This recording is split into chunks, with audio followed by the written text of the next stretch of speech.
الحمدللہ یہ بات بڑی خوش آئند ہے کہ پچھلے 3-4 جمعے اسی موضوع پر کہ اجتماعی زندگی کے اندر اسلام کی ضرورت پر بات ہوئی۔ الحمدللہ یہ بات پورے ملک میں سنی جاتی ہے انٹرنیٹ کے ذریعے، اللہ کا بڑا فضل ہے۔ تو مختلف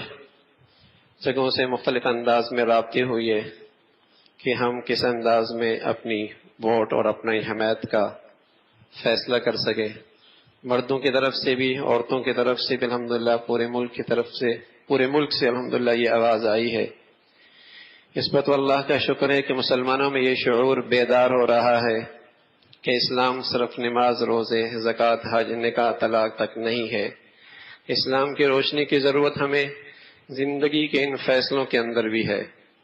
اب تک تو مسلمان کا ایک مزاج عام سا بنا ہوا ہے کہ نماز امام کے پیچھے، طلاق نکاح کا مسئلہ مفتی سے پوچھے، اور میرے عزیزو حج کے مسائل، زکوٰۃ کے مسائل علماء سے پوچھے، لیکن ووٹ اپنی رائے سے دیکھے، اپنے مزاج سے اپنی قوم کو دیکھ کے دے رہا ہے۔ اس کی بربادی ہم عرص سے دیکھ رہے ہیں، لیکن کچھ بیداری، کچھ سمجھ بوجھ، اللہ کرے اس میں اللہ اور ترقی نصیب فرمائے، مسلمانوں میں یہ شعور بڑھ رہا ہے۔ تو بھئی ہم دیانتاً ایک رائے رکھتے ہیں جو قرآن حدیث کی روشنی میں ہے، اور وہ دیانتاً رائے یہ ہے کہ سچ یہ ہے کہ مجموعی طور پہ کسی جماعت پر اعتماد نہیں رہا، اور ان کو کوئی ایسا طرز عمل نہیں ہے جہاں مکمل طور پہ ہر ایک کو کسی کے لیے حمایت کی بات کی جائے۔ البتہ اتنا ضرور ہے کہ چھوٹی بڑی برائی سے مقابلے میں چھوٹی برائی ہے، یا پورا گند صاف نہیں کر سکتے، تھوڑا گند صاف کر دیں، پورا ظلم نہیں ختم کر سکتے، تھوڑا ظلم ختم کر دیں۔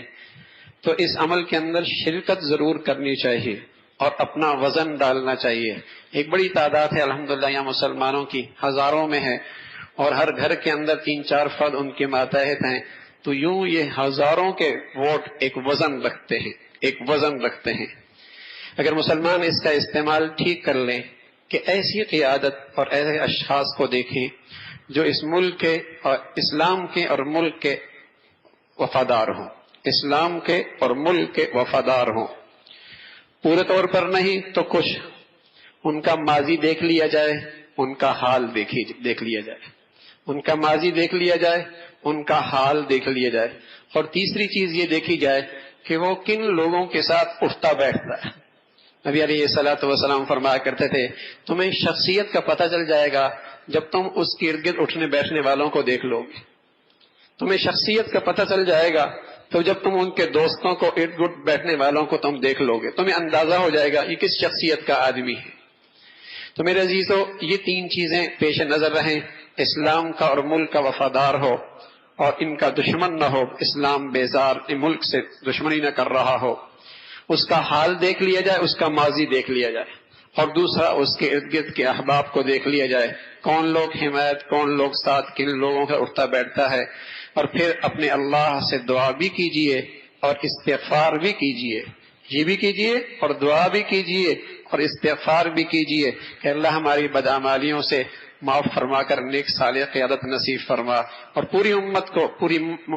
قوم کو صحیح فیصلہ کرنے کی توفیق نصیب فرما۔ اللہم لا تسلط علینا من لا یرحمنا ولا یخافک فینا، اے اللہ ایسے لوگ نہ مسلط کرنا جو ہم پہ رحم بھی نہ کھائیں اور آپ سے ہمارے بارے میں، ہمارے معاملات میں ڈرتے بھی نہ ہوں، ایسے لوگوں سے بچا کے رکھنا۔ اللہم ولی امورنا خیارنا، اے اللہ اچھے لوگ عطا فرما۔ اللہم لا تولی امورنا شرارنا، مولا ہمارے معاملات بدترین لوگوں کے سپرد نہ کرنا۔ یہ اردو کے اندر بھی اپنی دعاؤں میں یاد رکھیں اور اپنے اللہ سے معافی بھی مانگیں، لا الہ الا انت سبحانک انی کنت من الظالمین۔ جو ہمارے بدعمالیاں اور قصور ہیں پوری قوم کی، اس پر اللہ سے معافی مانگیں، اللہ کوئی خیر کے فیصلے فرما دے۔ بھائی اس کا ضرور اہتمام ہے۔